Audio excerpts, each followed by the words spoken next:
Welcome to Recovery Unfiltered. I'm Larry. I'm an alcoholic. I am Rob. I am also an alcoholic. We are not professionals. There are no letters after our names. We know very little. However, you will hear the word God and a four-letter word in the same sentence. You will also be offended. So if you are easily offended, just pass us by. This podcast is not for you. Our opinions are just that. If you don't agree with what we're saying, that's okay. We're going to love you anyways. We are not in any way affiliated with AA. So sit back, grab a beverage of your choice, and get ready. Let's go. Deja vu, or like, you know. Little nostalgia. Nostalgia. I still like it better. I love my daughter for her opinions, but I still like You still like that one? Yeah, I do. It just, you know why? It gets me into this, right? Okay. The transition is just good. I like it. I'll bounce back and forth, but you know, I listen to a lot of podcasts. I mean, I live listening to podcasts and they're just so informational, but every podcast I listen to, whether it's a newer one or one that's been around forever, right? They have the same openings, and you know, they just people know that it's getting ready to go. Familiarity, right? Yeah. I mean, we do miss this. You sit on the toilet, don't you? Use that as your meditation. Not my wife, not your wife, nor anybody listening to this podcast. We have to still play that. We didn't have because that's true. There's no more truth than that. Right. Don't waste your time. If you're on the toilet, think of God. You know, and I appreciate that. It's just, you know, like I said, I enjoy that opening, and I started thinking about it the other day. I'm like, you know what, like I said, I listen to our podcast. I'll go back and listen to it. Not that I like listening to myself talk, but I do. I'm sorry. These are very educational podcasts. I enjoy listening to them.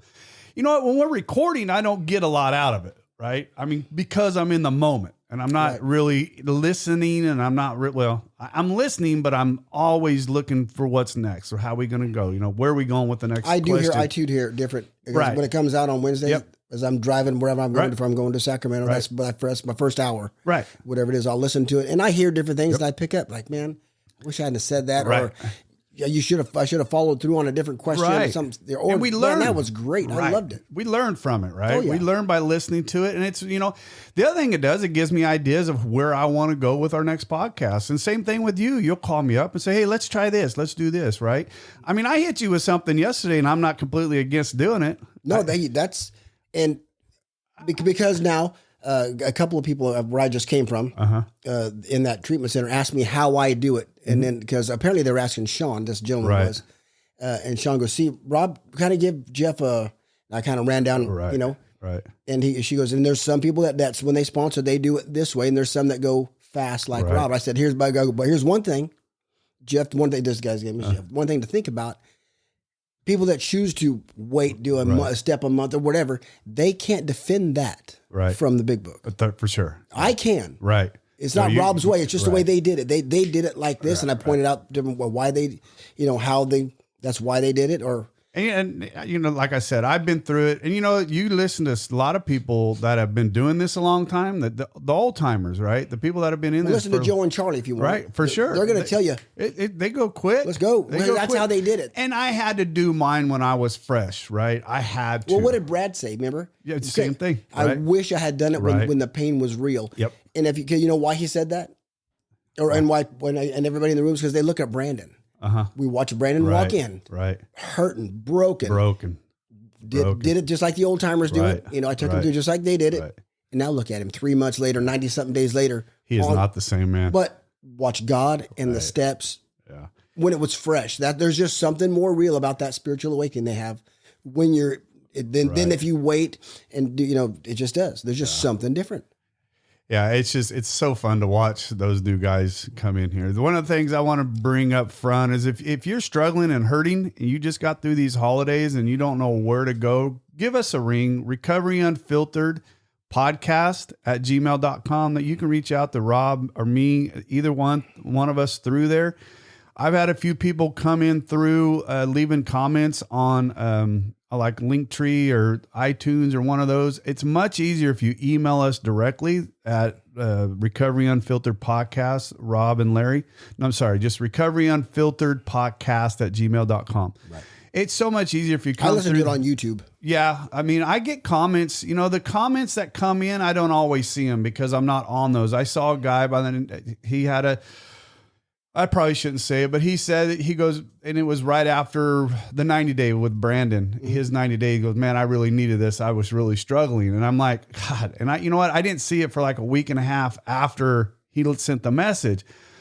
And I just felt like shit because I would have liked to have been able to respond right back to him. Right. So, I mean, it's just, if you're responding, please try to respond to that Recovery Unfiltered podcast at gmail.com. I get those directly to my phone. They come in through my email. I can respond to them much easier to respond. So how was your Christmas, brother? Excellent. Yeah. Short and sweet, quiet. Yeah. Excellent. Excellent. Yeah. The Christmas and New Year's. This is my fourth one since I've been sober, because of where my sobriety came in. And, wow, I do have a lot to talk about today. A couple things is, you know, this Christmas was, I don't know how to say it. I couldn't stop staring at Katie. I just couldn't. I tried. I was just so taken back by how hard this lady works for her kids and her grandkids. And I'm just so blessed that she just hung on. And so my gratitude was just, I couldn't even explain it. I couldn't control it. I couldn't leave her side. I didn't want to leave her hand. I mean, I was just so blessed that she stayed with me through all that shit. And as we grow and mature, and that's why when Pat says that, or Bill, the old timers say, man, with one more drink, I could have missed this. Oh. Missed all of this. It hits home. It hits harder. The longer we stay sober, the more we get to enjoy those moments. Wow. You know, and I say that to my family all the time. If there's a picture or something, I always tell them I was one drink away from missing this. Mm-hmm. And I was, because I'll say it any chance I get. I was one drink. I say it about my job. I was one drink away from this. Look at that truck I drive. I was one drink away from missing everything I got. Right. And I'm so grateful. And not only does it give us more things to be grateful for, but gives us the most important thing, someone to be grateful to. Oh yeah. No, I mean, once we got off the pedestal and put God where he belonged, everything changes. Yeah. If you guys, our listeners, hear anything screaming or anything downstairs, my wife is actually down there babysitting my granddaughter today. So my grandson and granddaughter's wrestling in a tournament today. So she's got the baby. We got the baby here. So I apologize. I do record from home. The other thing that happened on so that was Christmas. It was just amazing. And then on New Year's Day, I got a phone call at 8:30 in the morning, and I've been on the hotline for AA for probably a year, right? And I've never gotten a phone call. What's your time slot? But that's the other thing, right? It's Tuesdays, 6 to 9 a.m., right? That's my time slot. And I've never gotten a phone call. That's a weird time to get a call. But it wasn't. I got a phone call on. Well, that's Christmas Eve, though, or New Year's Eve. It was New Year's Day. It was New Year's Day, which was Wednesday. It was Wednesday, right? Okay. So I don't know, but she said she called the hotline, right? And I'm like, okay. And they patch her into you? So I get the phone call, right? Pissed them off. Yeah, shut up, Dick. So it was 8:30 in the morning, and I get an 866 number coming across. And I'm like, shit, I don't. Oh, fuck, I'll answer it. So I went ahead and answered it, and it said, it's a direct call from option 1 or something like that, or optional 1. And I'm like, yeah, I'll take it. So once again, first thought that went through my head was one of my buddies got put in jail, right? Mm-hmm. I mean, I'm like, fuck, who got arrested, right? So I answered it, and there's a little sweet girl on the other line, and her name was April, and she says, "Hi, are you Larry?" And I'm like, "Yeah." "Okay, I am so-and-so and she was from a behavioral center down in Merced. And she says, I came in here and they don't have any AA books. And I'm like, "Well, I got plenty." And she goes, "Well, could you bring some to us?" I said, "I'll be there in 45 minutes. And I packed up and I headed down. Saw that. I remember the text in our group thread. Yeah. It was really cool. Right. I mean, so I go down there and I'm thinking it's a county thing. I didn't realize what it was, and they call, I went running, that's part of being an H&I. But this isn't a recovery place. This is a behavioral. Well, I didn't know, right? I thought it was like the Stanislaus County, the SRC here. I thought it was a recovery center because I asked her, "Are you recovering from alcohol?" She goes, "Yes, and behavioral." And I go, "Okay." I said, "I'll be right there. Let me come." And I went down there, and when I got in, it's in the backside of the county place, And I walked in, and there was, you know, a few people sitting there, and I got to talking with a few of the people that were in there. And then the guy that ran the place come out there, and him and I got to talking, and I go, is this, and he goes, no, this has nothing to do with the county. It was a private facility. And for the life of me, I can't remember. And I apologize if people may know what I'm talking about. And so I got to talking with him. I go, so you guys are not any kind of addict or recovery? He says, no, but we do we do have a lot come through here. And I said, really? He goes, I would love to have, an AA group come through here. And I'm like, well, do you not have anybody from the Merced County area? He goes, no, we have never had anybody come through here. And I go, well, I have a group of guys that can help you out there. So I did reach out, send an email to the director of that. So I'm probably going to start getting a group together to go down there probably once a month, twice a month, but it's not a recovery center, but he does. So what do they do with the alcohol and the addict that come in? They don't do anything. That's the problem, right? They don't have anybody to come in there to talk to those guys. And we may go in there and only have one person. But they still house alcoholics and addicts. So they come they come in under behavioral health. Like, so they're doing crazy shit. Yep. Because they're drunk or loaded. Right. So they get in there on a 5150, or they go in or something like that. But that's a great place to pick up dates, by the way. Right. Well, I tried. I figured I had about an hour or two before Katie missed me, but you never know. Start the New Year's out right. So anyways, that's how I started my New Year's. I'll be darned. So we got to go down there? As it materializes? No, we'll get down there. I mean, breaking new ground. I talked to one of the guys, the head of the H&I yesterday at the men's group meeting, and I was kind of talking to him about it. He goes, well, let's get a hold of the Merced chapter because we don't want to step on any toes. It's kind of territorial, and I'm fine with that. I mean, if there's somebody down there in that area that wants to get involved in it, I'm not going to, limit. Yeah, God called you. Well, and that's true, but I'm not going to limit somebody else's ability to go in there, right? But they're going to want to hear it from us. What do you mean? Well, because if you start doubling up, so we kept a few guys, a few people from Merced go in there, right. Then we go in there with our fire and brimstone. Right. They're not going to want the other. Hey, bring those guys back. They got fire. They got the answer. They got life going. Sure. Forget those Merced guys. God brings it into a lot of other people. Yeah. So no pride and ego going on here. No.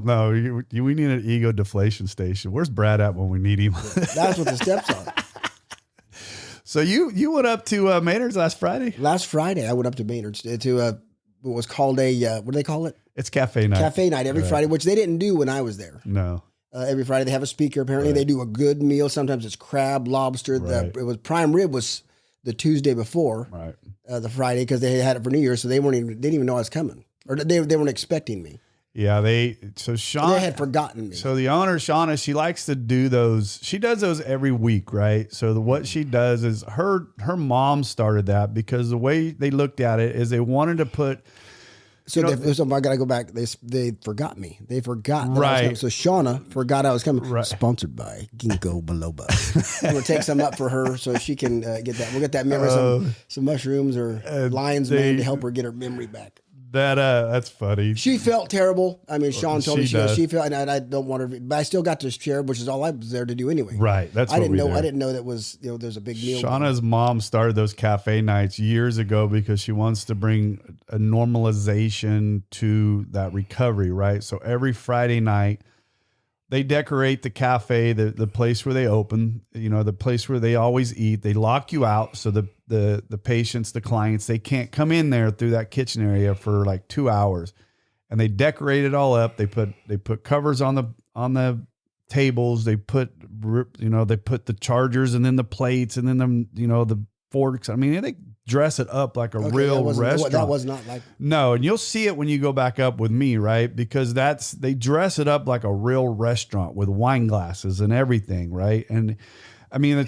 they're wine goblets, right? Yeah. And they don't pour wine, but they make it look like a real restaurant to put these clients into real scenarios. And is that kind of what it's for? Or is it just like fun she just wants to give them. She just treats them, and they have a speaker coming right. in. Well, that's something new that she started, right? So that is something she knew that she started, and I was having the speaker. Yes, yeah, I was one of the first ones to start that because I was wanting to get more involved, and that's when Sean asked me to come up and speak at cafe night.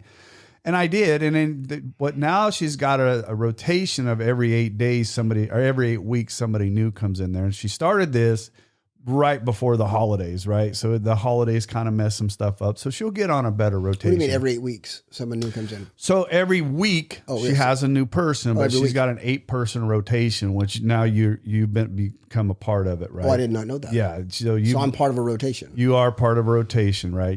You can thank me for volunteering you that. I just found out. You're welcome.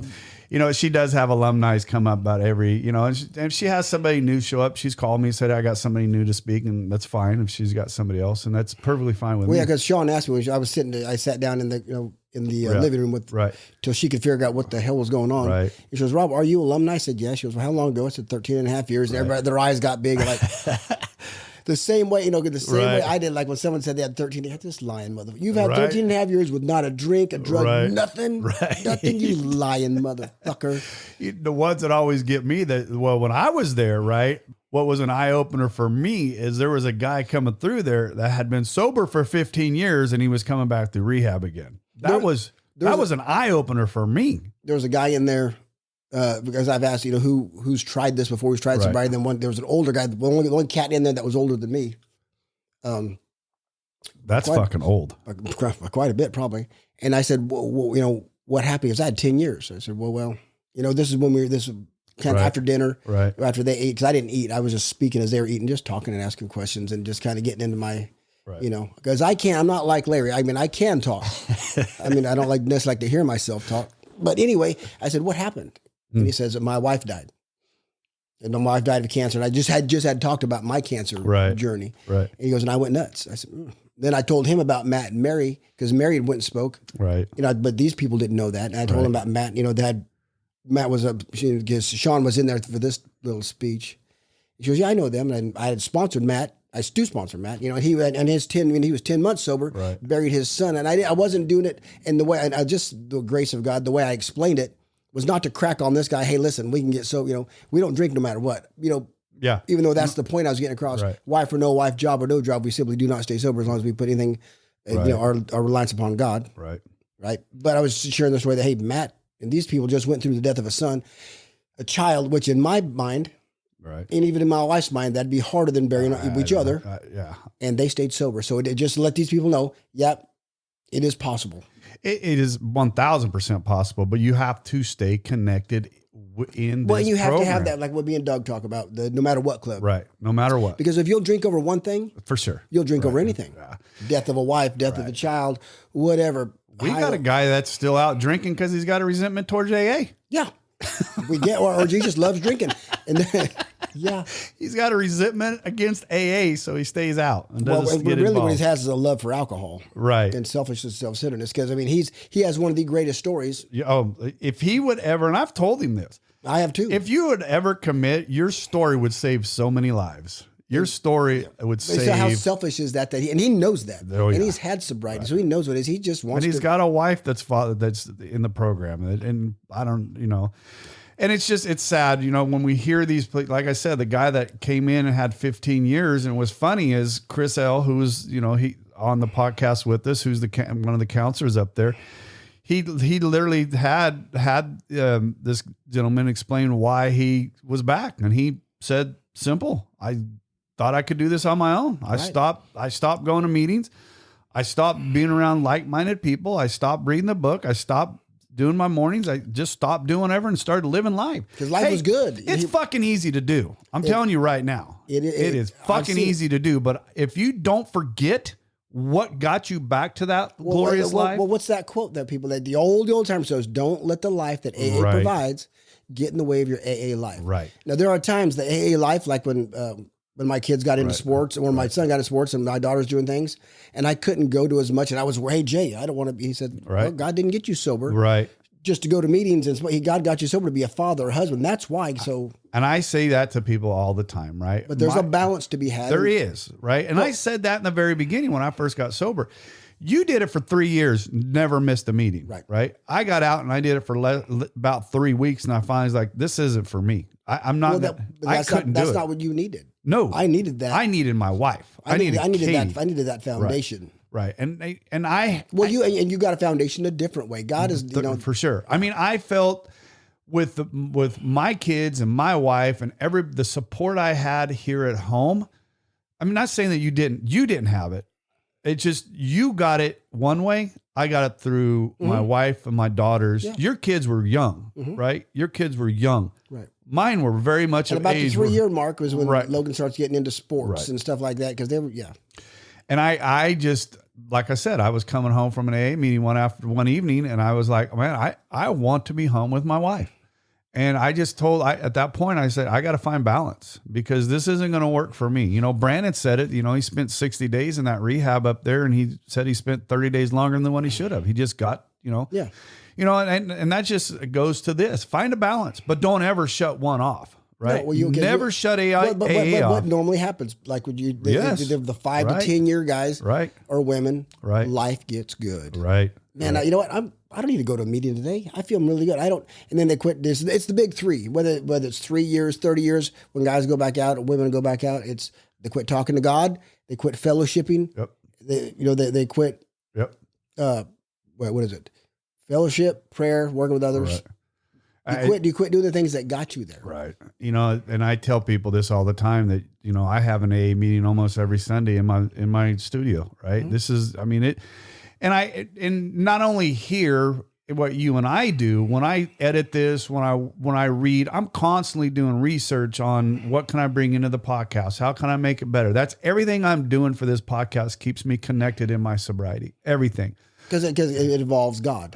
God always is involved. And that's the answer. That's the power. And I don't ever forget that. The blessings that come into my life, the gratitudes that I have, everything that I have is because of I turn over my hands every morning and say, take it. It's not mine. And there have been times I got stagnant, and I didn't stop coming, but let me tell you, it was about the 5 to 8 year mark. 6, yep. I didn't stop coming. I was like, fuck, are you kidding me? I'm thinking in my mind, don't call on Frank to share. You know what Frank's going to fucking talk about. I don't care what the topic is. Frank's going to tell you about the first wife that got they got the house, the second wife they got the retirement. That's why you're fuck. In that, like, God, why am I even here? Then I'm just going through the motions. And then you catch back on fire. Someone will ask you to sponsor them, and God has a way, but I never stop, But for the most part, I've been on fire since I got sober. And you know what? Even those guys, like you say, like that yesterday in the morning meeting, that and you Frank's didn't go dead, by the way. Damn it, he didn't die of this disease. No. He died of Alzheimer's, the old age. He was just an old crotchety old cocksucker. So yesterday in the men's group, the morning meetings, there was the round table, and same old, and I went because I love my Saturday morning. There's 2, like I said, there's 2 that I go to that I don't miss. One is my Saturday morning men's group, and the other one is our Monday night group. Right, I don't miss either one of those. If I get another one in there, fine. Yeah. I enjoy it. Should I go more to my home group? Absolutely, right? I should, but at this point, I think my home group is moving to our Monday night group, right? I'm there. Well, it is. And God screwed me over again last week, like He does. God screwed you over? Yeah, He did. Yeah. Why did He do that? I ain't gonna lie. You need to explain that. This is what He this in since early sobriety. This is how He. This ought to be good. This is how He fucks with me. I'm not kidding. This is how He fucks with me. And You're fucking making me laugh right now. We can have these conversations. So used to be, okay, this is what would happen. Used to be, back in the day, I would be doing something. I wouldn't have a meeting planned, right? And I would get this for no, I'm not that I was feeling squirrely or nothing. I would just get an overwhelming sense you need to be at a meeting. Right. Okay, I'll just run down to Oakdale. No. You need to go primary purpose. Starts 6:30. But this is not this would be on a day that's not normally after like. And it would just, not grind you. Just a needle, just a thorn in the fucking flesh is what it'd be. So at first I was like, okay, I'll go, heck, because I'm going to hear something that I need to hear, something overwhelming, or I'm going to say something, or I'm going to, the topic's going to be just as such, and I'm going to be able to help somebody, and I would go just expecting the expectations and nothing. And I get just a dry meeting, just a meeting. But I was expecting to hear because So I'd be on the drive home. I'm like, what the fuck was that? Why did you make me go there? What was all this? All the build up, and he would do that for. So I come to And then when I got sober, I used to have deja vus a lot. Oh, yeah. So I came up with I still have them. I still came up with, I don't have them as much anymore, but I had them. So I came up with a theory on that, why that happened. And I came up with a theory on why he does this. Because he did it this Friday. You want to pray me? And I go like, and my wife goes, God's got you in the ribs again? Yeah. Yeah. Now I know I ain't gonna need a fucking thing, but I'm going to go just, so what it is, he's just gonna say, hey, you think he'll be obedient? You think he'll go? Right. And he's talking. Yeah. Now, in my mind, the father's talking to the son. He's like, right. He always does. Right. Let's do it again. And there's nothing. Hey, no watch fire, this. no lightning, no brimstone, no just. Watch it's just this. it's a meeting, but there I sit. Fucking. There you go. On a day, God's got a sense of humor. on a day I could be. I want to be relaxing, Right. watching the last season of Tombstone. I haven't got to watch it. That's funny. And she goes, "Where are you going?" I'm going to a fucking meeting. He's got me. He's poking me in the ribs again. She just chuckles, And Did you get to see anybody at least that you hadn't seen in a while? no. No, I sat next to Brandon, and there was a small. Well, it was good because at first no one was there. There's like 4 of us. Right? Oh wow. So I was like, "Fuck, we'll get out of here early. Right. I can get back home." And then right 5 minutes till, here pumps in another 6 people. Like, fuck, it's gonna go the whole time. That's too funny. That's But too he funny. just does it. See, you think he'll be obedient? You think he will? He always does. Just like clockwork, just ribbing me. One of these days I'm not gonna go, and then someone will call, "Hey, Rob, you just missed the greatest meeting ever." This, every fucking time I miss a meeting that I'm supposed to be at, you watch Monday afternoon or Monday night or Tuesday, you're going to call me and go, well, Larry, you just missed. Cause I can't, the next next 2 Mondays, I have to be gone. But in our defense, I wasn't the only one that told you that. I know. For the ones when you know. started this, they were fired. I mean, they're always great, but these were, new men Right. coming in, men. Right. I mean, You know what? There's some great ones coming in right now. Gabriel and Brian. I mean, there's some great guys that I'm excited. Gabe got a new sponsor, by the way. Who? Oh, Brandon's not going to do it? Nope. Why? Because Gabe, in a different meeting, Gabe asked another guy. He took matters into his own hands. And that goes right back. And I love it. Right. That goes right there. And I was there at the meeting when he did. Right. He goes, "I'm going to ask." I said, "Good. Take your deal." It's your sobriety, brother. Yeah, do it's it. your sobriety. Don't wait for a fucking sponsor to do what you want done. Even though you lost all the paperwork that Brandon gave him. How did Brandon take it? Brandon didn't know. I called him and I go, "Hey, by the way, your sponsor found a new sponsor." Okay. So he's fine with it. He goes, what do I think about that? He goes, "You should think it's great." He's taking his sobriety into his own hands. He wasn't, because he basically got told, "This guy's your sponsor." Oh, did he? But Aaron goes, "Hey, this would be a great sponsor." Oh, Brandon. Yeah. Yeah. So he kind of, whatever. Hey, I'm not going to say nothing. And I say that right now. I hope he listens. Right. Yeah, because when I was telling the people at Maynard's when I was up there speaking, there's a guy named Steve that came in. He was long road. He's retired now, but he was a long haul truck driver. I didn't know that. He came into, he'd come to the open meetings because he lived up in Twainhart at Maynard's, and there was me and Julie, we were the 2 oldest in that. I was 38 at the time. And he goes, "Probably only 2 or 3 of you are going to get sober. The rest, there's a lot of us in there. There's probably 25 people. The rest of you will not make it." I didn't know that he was accurate. True fact. I just thought he was saying that. I was like, and I bumped her. I was like, "Fuck this guy. Ain't nobody on this earth going to tell me I'm going to get drunk again." Right. Who the fuck does he think he is? You watch. Little did I know, 7 months later, he's at Primary Purpose. That's his home group. Oh, when he's in town. Oh, wow. He comes down there. He ended up moving to Tennessee and retiring. But I went up and thanked him, shook his hand, and he didn't remember me. I said, "I was at Maynard's when you went and spoke, and this is what you said." And he goes, "I say that quite often." He goes, "But you just happen to be what I said." I go, "You fucking pissed me off. I wanted to snap your neck." But what I did do is I made sure that, hey, I'm going to get sober. I had a guy when I was leaving, the day I was leaving, there was a guy from the Bay Area, and I wish I could, actually, I did run into him. He was only there, he'd only been there for about a week. And when you leave primary and they're kind of doing your ceremony as you're leaving, you sit around this big circle and they pass a coin around you, right? And everybody gives you well wishes. Everybody gives you well wishes before you leave. And this old boy, he grabbed that coin and he started getting really upset. And he's like, "Larry, I just don't think you're ready. I don't think you're going to make it." And in my mind, back of my mind, I'm like, "Fuck you. I ain't never fucking touching this shit again." Right. But I still think about that guy all the time. Oh, yeah. I think about him all the time. Now, 2 weeks later after I got out, I went back up there for the Sunday meeting, the AA meeting. You were the guy that said, "Hey, Most of you fuckers ain't gonna make it. No. I got to see that guy because I didn't realize this after I'd left. That guy was really hurt. Didn't think he was ever going to get to see me again. So he thought that Oh, that's the cat that made amends. Yes. Well, he didn't even know he did it, right? I mean, he was still in rehab. So I went back like 2 or 3 weeks later, and one of the counselors there goes, "Oh, Larry, this guy's going to be so happy to see you." He says, "Ever since you left, he's been beating himself up about what he said." And I go, "Really?" And he came in, he saw me, he just grabbed me and hugged me and just started crying. He's like, I'm sorry. I go, dude, don't be sorry. You're just speaking your heart, and it could be true. Fuck, I don't know. I can leave here and stop at the Rawhide on the way home. The crazy thing is, when we were in the dude, that's funny because I was going to stop by and see Brent on the way back from when I was speaking because I know he's at the Rawhide that night. He owns the bar. Yeah, I was going to stop by and have a cup of coffee, just say hi. I haven't seen him in a while. But anyway, they all know there's a young gal named Beatrice in there, client. All right. And I was talking about the forward to the second edition of the 50 to 75%. She goes, right now it's like 2%.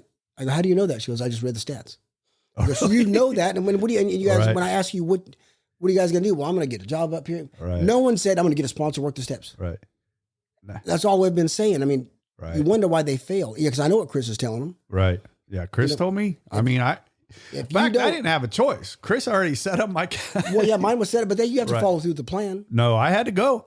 Right. I had to go. When I left there, I came home, spent a few hours with Katie, went straight to primary. I mean, I hit it running hard. Me too. And then I told her, listen, I don't care how fucking busy you are. I had 2 kids, right, full-time job, wife, I had all that going on.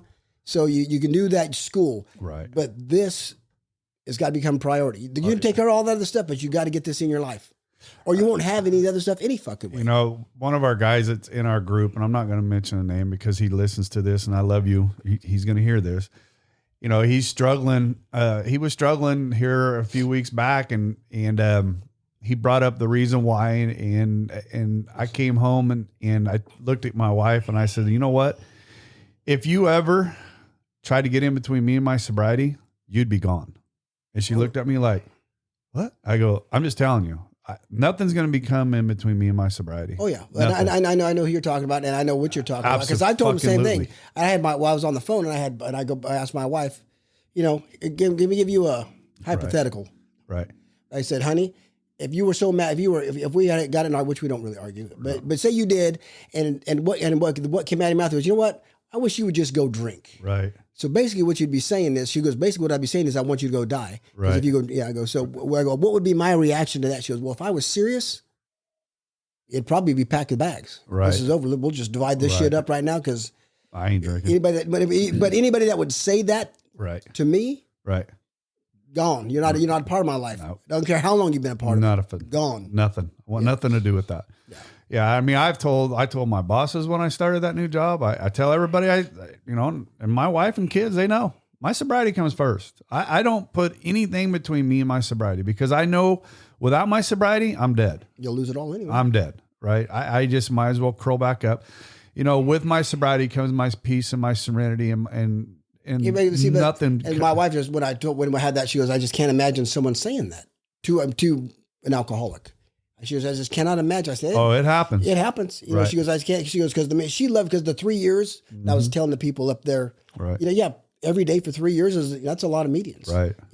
I'd still go to work. I'd still teach the kids to ride the bike. I'd still do my the husband things. But my wife loved the man that AA was built, that God was building through this process. Right. Was it a lot? Was it a lot to sacrifice? Yeah, sure was. And she was there. And I'm sure there were times like, fuck, does he got to go to another meeting? I'm sure there was that. She never said it. Right. But she loved the man that God was making through that process. You're my grandbaby. Yeah. that's bliss right there. Right there. I was just look at this. I was one drink away from that. Yeah, right there. You could have missed all that. I got to go pick her up this morning. She normally she's not a big Papa's girl yet. I mean, she'll get there. With all the little ones, because I'm so loud, right? The little ones they get scared of me. Anyways, Claire was always scared of me too when she was little, but now she's attached to my hip. And this one right here, I thought it, because I went and picked her up, and I thought she was going to cry all the way down here, and she just papa in the back seat. I love it. Anyway, so yeah, you went up there, you did that. The Saturday meeting, you brought this up a minute ago. It was, same group of guys in there, and there was a couple things said, and I was going to bring it up on my phone because something was said, and I actually texted it to to my wife that I was like, that was one of the most prolific things I think I've heard in a very long time. Prolific or profound? Profound, sorry, right. Profound. So when after you get done reading that, remind me, we want to get back to the meeting that I went to. After I spoke, I stayed later and went to a meeting. I'm going to explain why NA people don't come here. So I heard, Pat and Johnny O went back to back, right? They went back to back. Two very, very well-spoken, just the way they talk. And both of them believe the step work should be done. Oh my God. They're right. Like and they're very much, so they went back to back. And you know me, I have that 10 o'clock break. I'm just weird. It's Saturday morning, me 10 too. o'clock. I need to go. Time to go. That meeting goes till about 10:30, but at 10 o'clock, I'm bounced, right? Whether I speak or not, I don't care. It's time to go. Anyway, so Johnny says this, have a little hope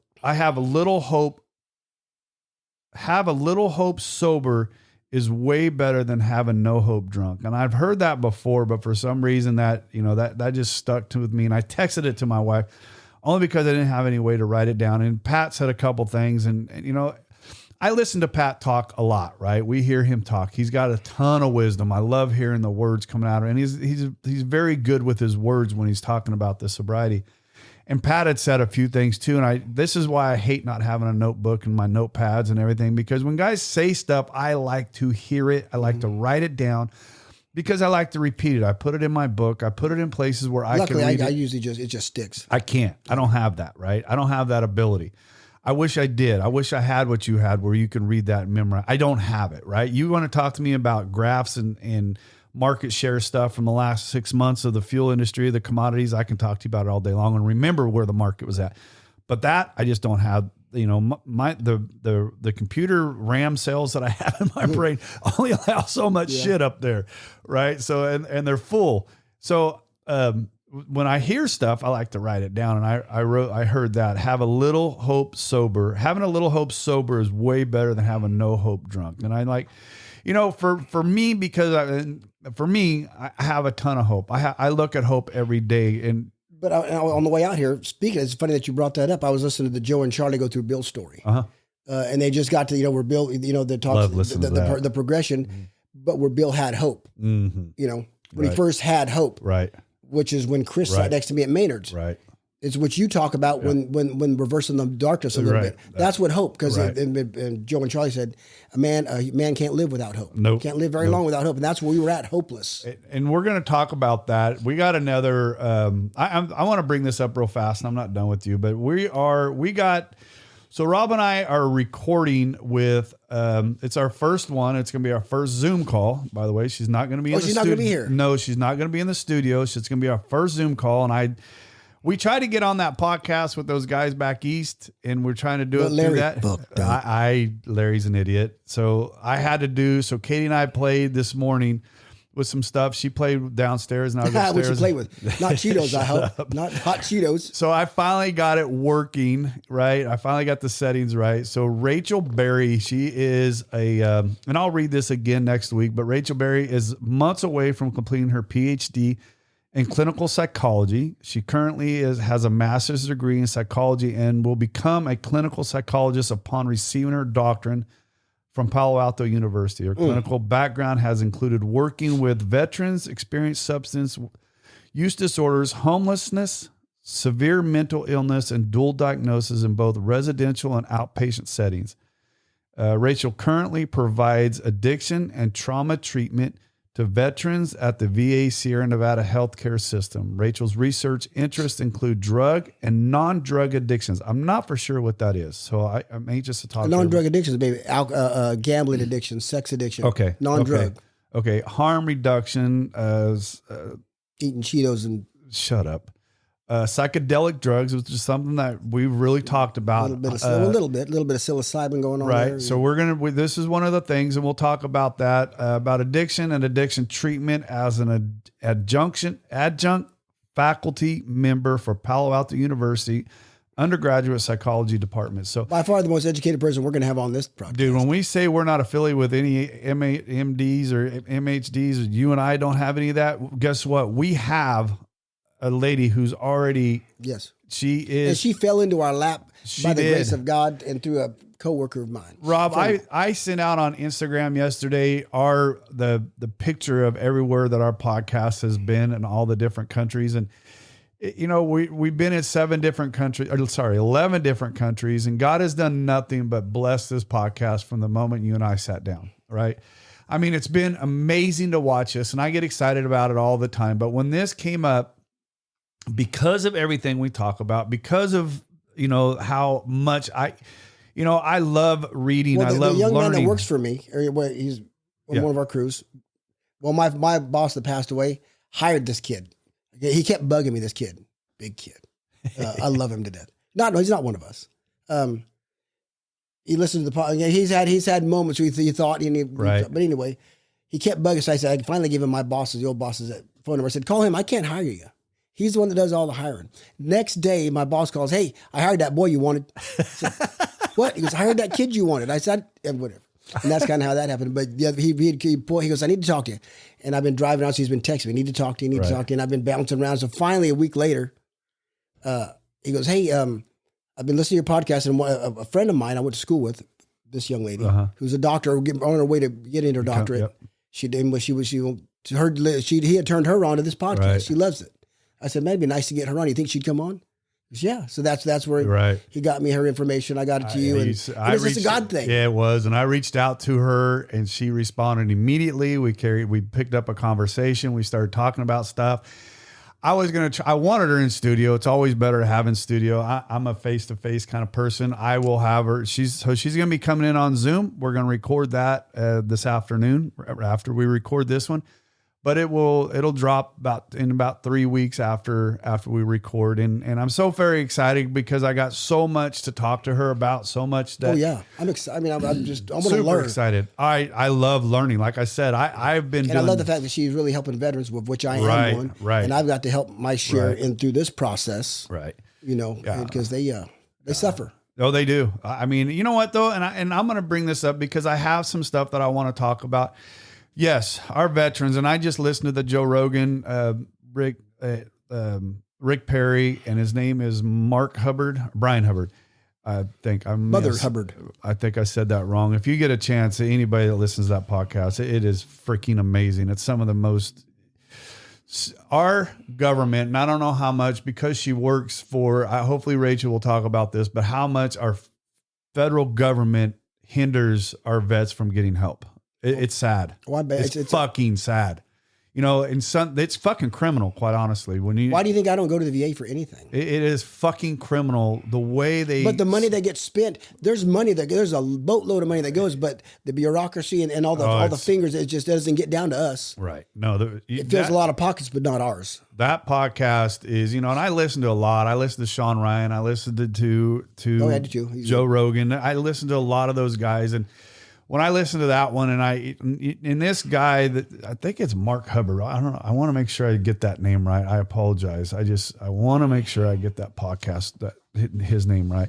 But anyways, when I listened to that and I got to hear that, I didn't realize just how just fucking horrible our federal government is about the way they run these programs. Not just the VA. I take it back when Trump got in. Right. I mean, because I've been a veteran since 94, right? Or 92, actually. He really did a lot of good. Who? Oh, Trump. Donald Trump did. Yeah. He started changing, and then after that, it kind of went back to bullshit. Yeah, to be quite honest. But there are some veterans that I have found. Brian Hubbard. That they get some help, but for the most part, yeah.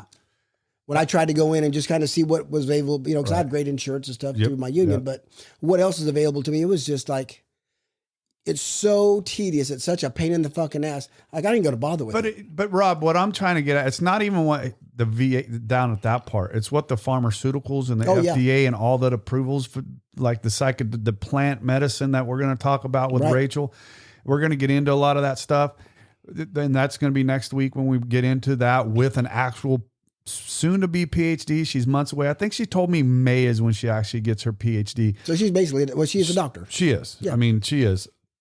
Awesome. And why she wants to come on and talk to us, couple knucklehead. Maybe she just wants to come on and correct our dumbasses. Good. God, I hope Heaven so. knows we need it. So yes, I'm excited. So that's going to be next after this one. So it's going to be next week is when that one's going to drop. So that'll drop next. So yes, this one will drop on.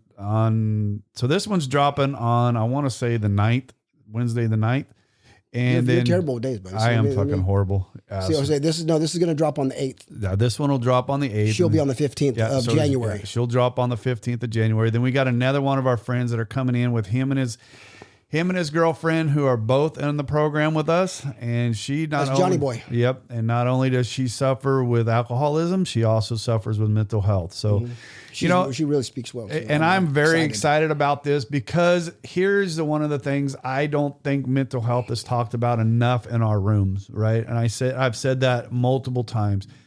We talk so much about. Well, again, and I'm going to play devil's advocate real quick. We probably shouldn't. Well, okay, because we deal with alcoholism and the alcoholic. Right. They try to get to their and one of the fellowships they tried to do. There was a meeting on emotional sobriety. Like, what the fuck is that? No, okay. What is that? I agree. What is that?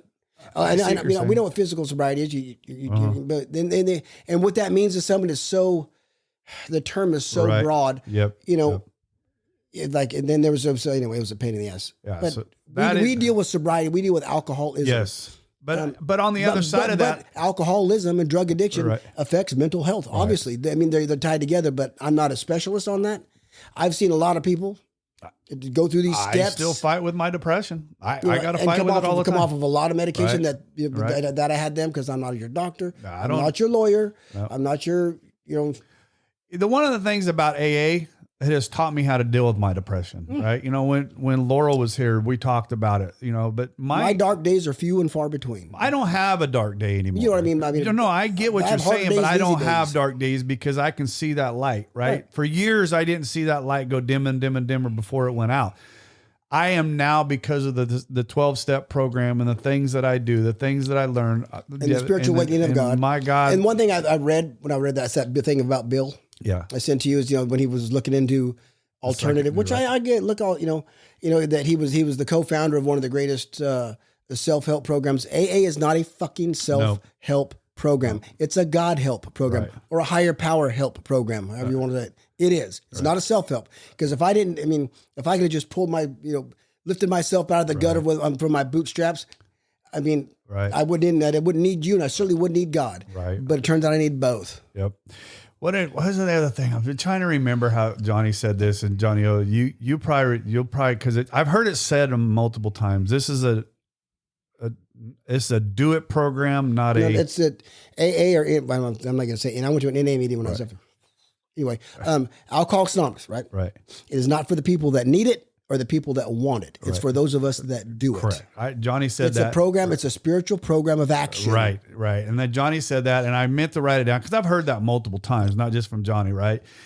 I've heard it from you, and I just, like I said, I'll forget that. I already did. Forgot how you said it. But there's no chapter in our book called Into Thinking. Right. There's chapter 6 called Into Action. Into Action, right. And that's the way you get out of, you want to get out of the dark?